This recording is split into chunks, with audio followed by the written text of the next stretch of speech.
Haciendo comentarios, me dice que el invitado ya se encuentra o no. Ya está en línea el invitado. Entonces, mejor creo, sin más preámbulo, vamos a pasar a la entrevista, sí, a la entrevista del día de hoy. Les comentamos que, bueno, pues tenemos como invitado al señor José Luis Tapia. Él es docente y también economista, y es muy importante también conocer de parte de los profesionales cuál es la visión que se tiene en relación a estos temas de coyuntura, propiamente las cuarentenas, afectan o no la economía, en fin. Bueno, sin más preámbulos, vamos a dejar en el uso de la palabra y saludar también obviamente a nuestro invitado, al economista José Luis Tapia. Señor José Luis Tapia, muy buenas tardes. Radio y Televisión Libertad lo saluda.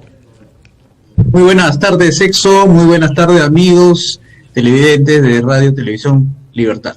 Ok, bien, señor José Luis Tapia, coméntenos un poco sobre el Instituto de Libre Empresa, ¿no? ¿Cuál es el objetivo, la finalidad de este instituto? En fin, queremos conocer algunos detalles sobre el mismo. Muchas gracias, Exxon. Bueno, este instituto fue fundado por la economista Miriam Ortiz y quien les habla en el año 1998 con la finalidad de impulsar la libertad empresarial en el Perú. Porque vemos que los países que han impulsado a la libertad empresarial a nivel general, no solamente de algunos nichos de mercado, los ingresos de las personas, los empleos y la disminución de las tasas de delincuencia baja tremendamente.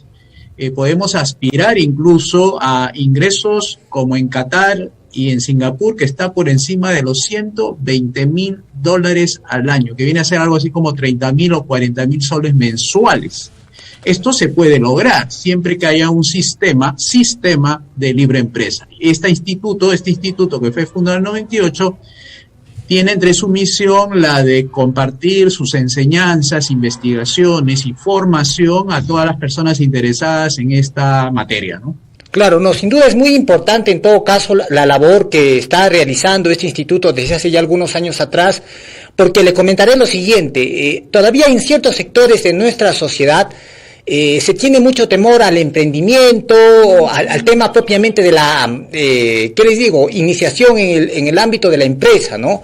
Eso obedece a una serie de aspectos de orden quizás cultural, poco conocimiento e incluso de orden ideológico, porque le diré que hay algunos amigos que tienen pues ciertas ideologías, ¿no?, algo extremas, ¿no?, radicales, que consideran que el capital y la empresa pues son términos que lindan, ¿no?, con lo, ¿qué le digo?, con lo pecaminoso, con lo prohibido, y no es así. Creo que es muy importante que profesionales, como es su caso, ¿no?, estén de alguna manera a la vanguardia, ¿no?, de compartir este tipo de conocimientos que son muy importantes. Hablando un poco de la empresa, en el 2020, supongo yo que usted manejará algunos datos, de qué manera estas cuarentenas, ¿no?, o la cuarentena que se aplicó rígida el año pasado, 2020, ha perjudicado a la empresa, ¿no?, en nuestro país. No sé si usted tiene alguna lectura sobre ese tema.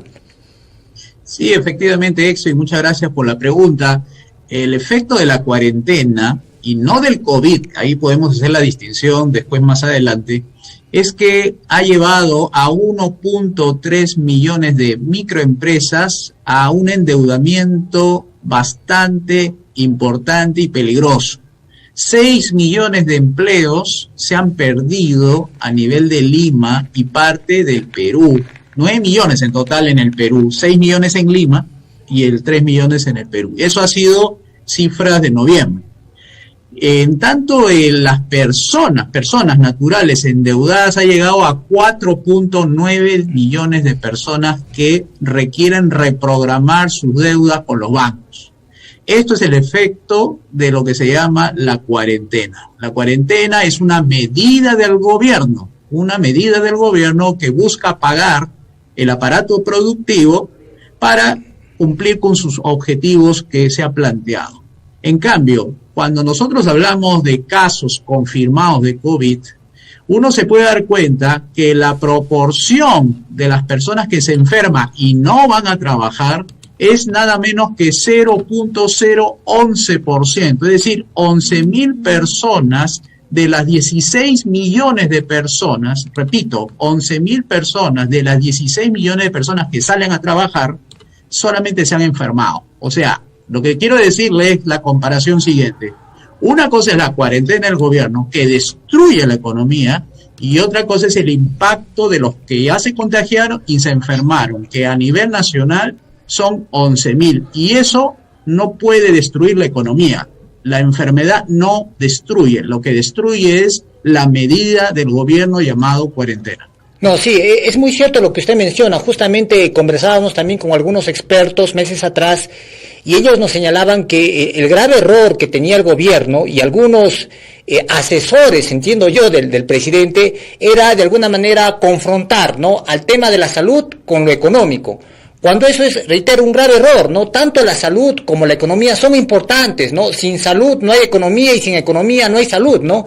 Pero lamentablemente parece que el actual mandatario, el señor, en este caso Sagasti, al parecer sigue cometiendo, al querer implementar, me refiero, sigue cometiendo errores del pasado, ¿no? En todo caso, ¿qué es lo que se debería de hacer en materia económica según su perspectiva? ¿Cómo se debería de manejar este escenario de COVID-19 sin afectar la economía? O sin afectarla tanto, claro está.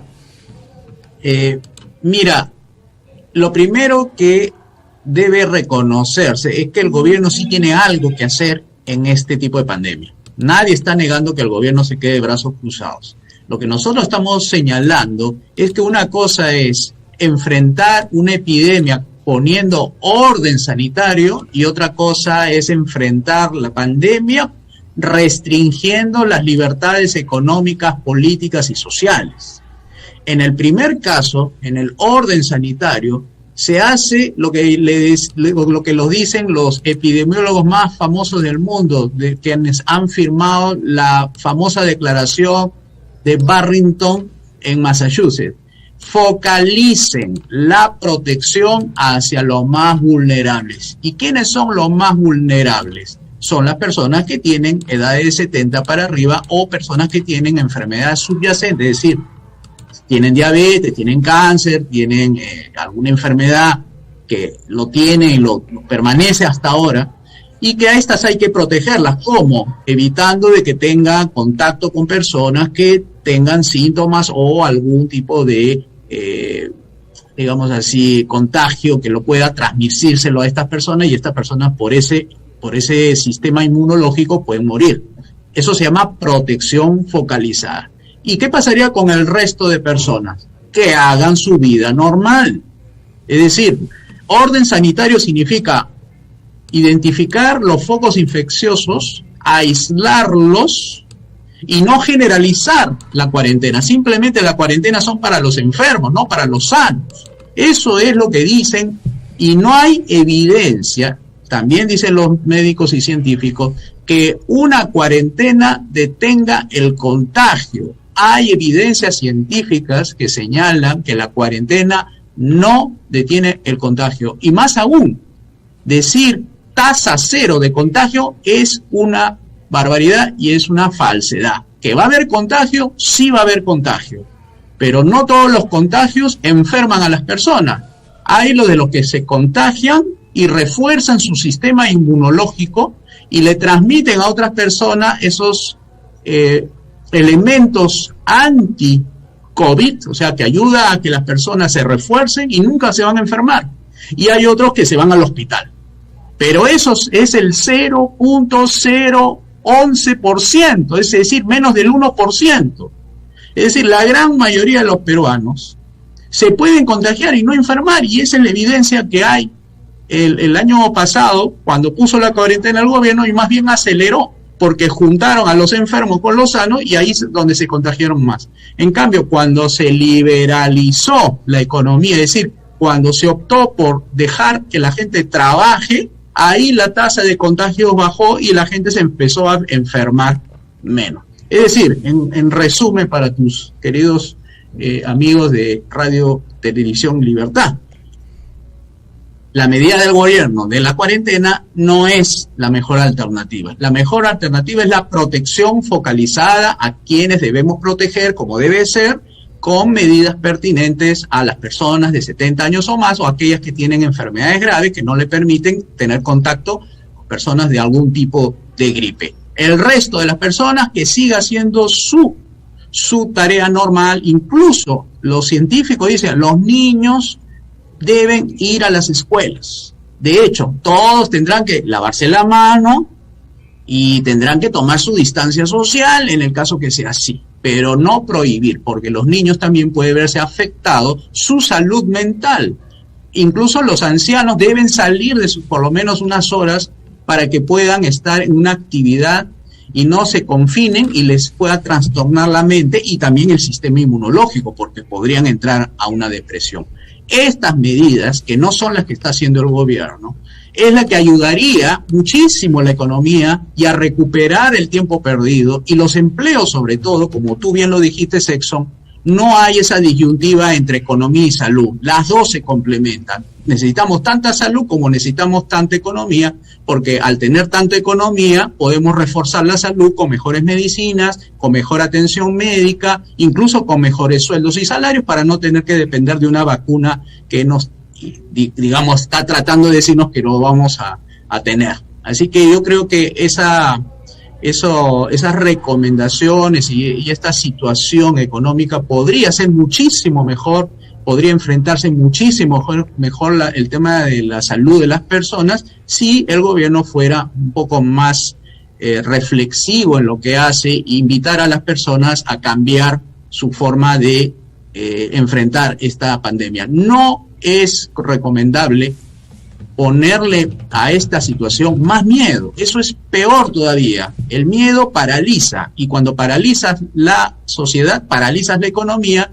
y paralizas el bienestar económico y también, por si no están muy enterados, también el bienestar individual, ¿no? Entonces, esto es más o menos lo que pensamos nosotros en el Instituto de Libre Empresa. Muchas gracias. No, al contrario, no, gracias más bien por estas importantes recomendaciones. Bueno, hablando un poco también del tema ya económico a nivel macro, ¿no? Hace algunos días el ministro de Economía, el señor Waldo Mendoza, había señalado que en este 2021 pues iba a dar una recuperación de nuestra economía, ¿no? Pero con estas medidas, ¿no?, que ya han sido anunciadas y que se van a aplicar, bueno, a partir del día domingo, me parece, ¿usted cómo estima?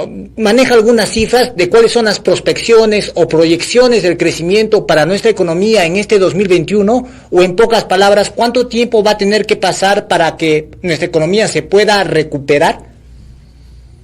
A ver, si le tomamos al pie de la letra al gobierno, que solamente va a ser 15 días y solamente 15, este confinamiento, el impacto negativo que va a tener sobre la economía podría ser menos de la mitad de lo que se logró o se obtuvo el año pasado. Y voy a ser concreto.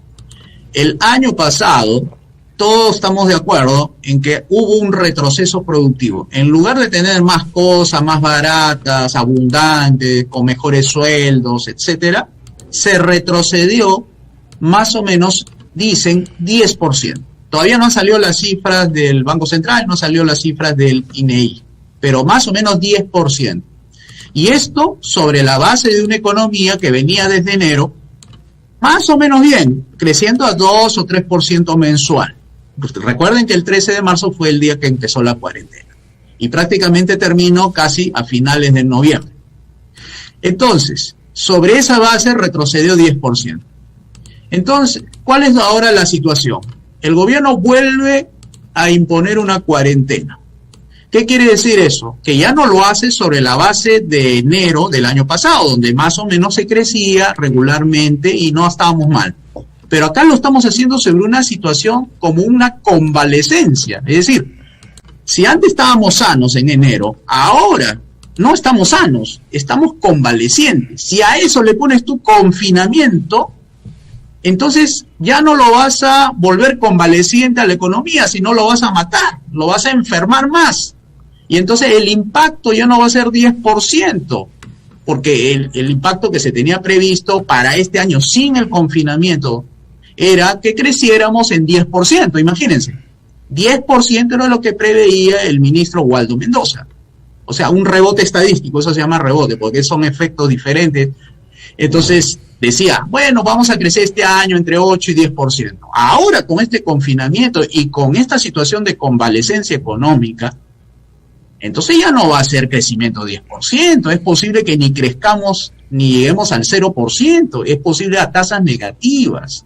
Y además, recuerden, la economía no vive en un vacío, vive en un marco institucional. Y en el marco institucional está también lo que hace el Congreso, lo que hace los marcos sociales y la gente, qué es lo que está pensando acerca de todo esto.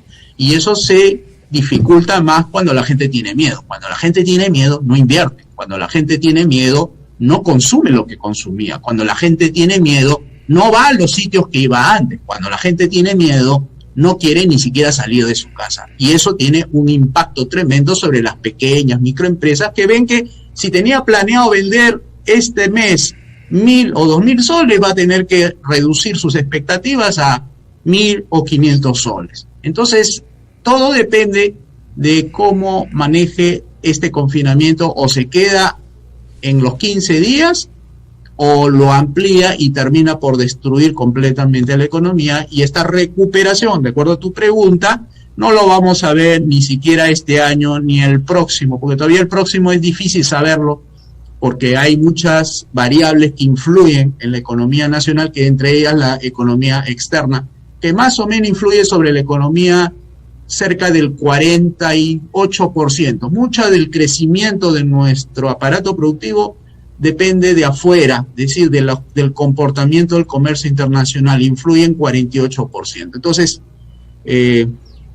hay que reevaluar las medidas, ¿no? Yo creo que hay alternativas diferentes que son mucho más efectivas que una cuarentena, que puede sacar rápido a las personas del gran problema de la falta de acceso a la salud, pero no con bonos, no con confinamientos, no con, incluso le dicen arresto domiciliario, ¿no? O sea, ya hay abogados que hablan de eso.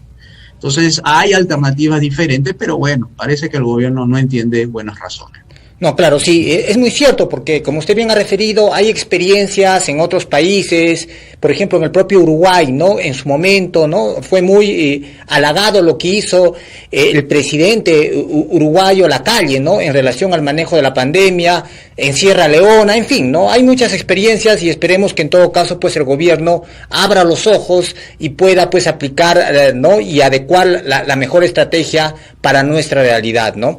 Bueno, economista, hablando un poco del Instituto de Libre Empresa, me hacen algunos comentarios por las redes, quieren saber un poco más, ¿no? de la institución propiamente, a ver qué curso se brinda, cuál es la modalidad de enseñanza, no sé si nos puede dar algunos detalles de este Instituto de Libre Empresa, economista. Muchas gracias, Exxon, por la oportunidad de decirle a tus seguidores lo siguiente. Nosotros ya tenemos un curso que está caminando, que se llama Aprende Economía Conmigo, en el cual estamos brindando herramientas que ayudan a pensar mejor sobre cómo enfrentar una economía con estas características que hemos conversado. Entonces, en virtud de que ya se ha ido implementando este curso y ya tiene como 3 semanas de ejecución, ahora estamos abriendo otro curso de economía vía Zoom para facilitar el aprendizaje, y un horario que podrían estar en sus casas tranquilos a partir de las 9 de la noche hasta las 11, a razón de 2 veces por semana. Y estamos hablando de los viernes y sábados, ¿no? Viernes y sábados de 9 a 11 de la noche, estamos brindando la oportunidad de que aprendamos economía para tener una visión clara sobre qué hacer ahora en estos tiempos difíciles, donde necesitamos cómo optimizar nuestros bajos recursos y cómo hacer que los negocios se impacten menos por estas medidas restrictivas en contra de la libertad de empresa, y los negocios tengan herramientas de defensa de cómo salir de esto de manera airosa, o por lo menos, si no es airosa, por lo menos que sean las menores pérdidas posibles. Este curso es de economía política, es decir, la economía del libre mercado, y luego explicamos, cuando da el gobierno medidas, cómo les impactan a ellos. Eso se llama política económica. Y hay un plus que hacemos ahí en el instituto, es darle herramientas de orden político, es decir, cómo piensan los políticos, cuáles son las soluciones políticas para salir del entrampamiento económico, y ese tercer módulo se llama reformas liberales. Entonces, son de 3 partes este curso vía Zoom. Es la de economía del libre mercado, lo que es la política económica, es decir, qué es lo que hace el gobierno en la economía, y la tercera, cómo se sale de ella, porque somos propositivos en ese sentido, eso. Muchas gracias. Ok. En todo caso, para poder inscribirse o participar de estos cursos, uno lo que tiene que hacer es ingresar a la página de Facebook. No sé si hay una dirección ¿no? en la web o un celular. ¿Nos puede dar algo más de detalles en ese sentido, economista? Sí, por supuesto, Exxon. Nosotros tenemos una página web y es la siguiente. Es I de inteligente, L de Lola, E de entrenado, ile.pe de Perú, y ahí va a encontrar de frente un gran aviso, o de lo contrario, si quieren preguntar directamente conmigo, que me llamen al 944-105-067. En ese WhatsApp yo los puedo responder directamente sin ningún problema y les informaré los detalles que necesiten para inscribirse. Ok, economista, sin duda ha sido muy ilustrador el poder contar con su presencia la tarde de hoy. Entendemos que usted tiene una serie de actividades, pero igual agradecemos el tiempo que nos ha dado para que los amigos del sur de nuestro país también puedan conocer mayores detalles, no solamente sobre la labor importante que realiza el Instituto de Libre Empresa, sino sobre todo también para conocer un poco, ¿no?, sobre estas medidas en materia económica que se vienen implementando. Finalmente, sus palabras de despedida a la gran audiencia de Radio y Televisión Libertad aquí en el sur de nuestro país, economista José Luis Tapia. Muchas gracias de nuevo, Exxon. Primeramente, amigos de Arequipa y del resto del Perú, nosotros somos más grandes que nuestros problemas. Nosotros somos una nación porque somos de origen milenarios, venimos de una gran tradición, somos de una raíz que enfrentó los Andes y que enfrentó las grandes dificultades que le ofrecía la geografía y por supuesto los factores políticos de ese entonces. Entonces ahora con mayor razón tenemos un gran desafío, que es cómo revertir estas tendencias negativas, sobre cómo hacer que nuestra vida sea mejor y más llevadera. Y tenemos una salida. En la salida se llama la libertad. La libertad, la propiedad y la vida son tres principios que hicieron a las naciones que lo aplicaron grandes y desarrolladas. Estamos hablando de naciones que impulsaron sus cambios, porque aquí lo que se necesita, queridos amigos, es un cambio de sistema, no es un cambio de personas. Lo que hay que hacer es cambiar la regla de juego, pero no con la nueva constitución, como algunos candidatos señalan. Aquí el cambio de sistema significa reglas claras y justas. ¿Y cómo se comienza? Se comienza derogando las leyes que impiden que usted y yo tengamos un mejor bienestar social, económico, político, para que nuestros hijos, nuestros familiares tengan un mejor futuro. Un futuro puede ser grande en el país cuando tengamos estas reglas claras y justas, llamadas, en nuestro concepto se llaman capitalismo de libre empresa. Esas reglas claras y justas, llamada capitalismo de libre empresa, ha hecho a las naciones grandes y nosotros podemos ser parte de ese acontecer tanto actual como histórico. Podemos volver a nuestras raíces de ser un gran imperio peruano, pero sobre la base de la libertad, la propiedad privada, los mercados libres y los gobiernos limitados. Si quieren saber más sobre esto, por favor comuníquense conmigo y le podemos enseñar estas bases que está dentro de este pequeño cursito que nosotros estamos ofreciendo, sobre todo en la parte de las 5 reformas liberales que el Perú necesita. Así que hay esperanza, amigos, y los invito entonces a informarse y aprender un poco más de esto para que no piensen que todo es malo en esta vida. Muchísimas gracias, Exxon, y a tus amigos de Radio Televisión Libertad. Bien, en todo caso, reiterar el agradecimiento a usted, economista José Luis Tapia, director del Instituto de Libre Empresa. Ahora sí, vamos brevemente a la pausa y retornamos con más a través de Radio y Televisión Libertad. Desde la central informativa más grande y moderna del sur del Perú, transmite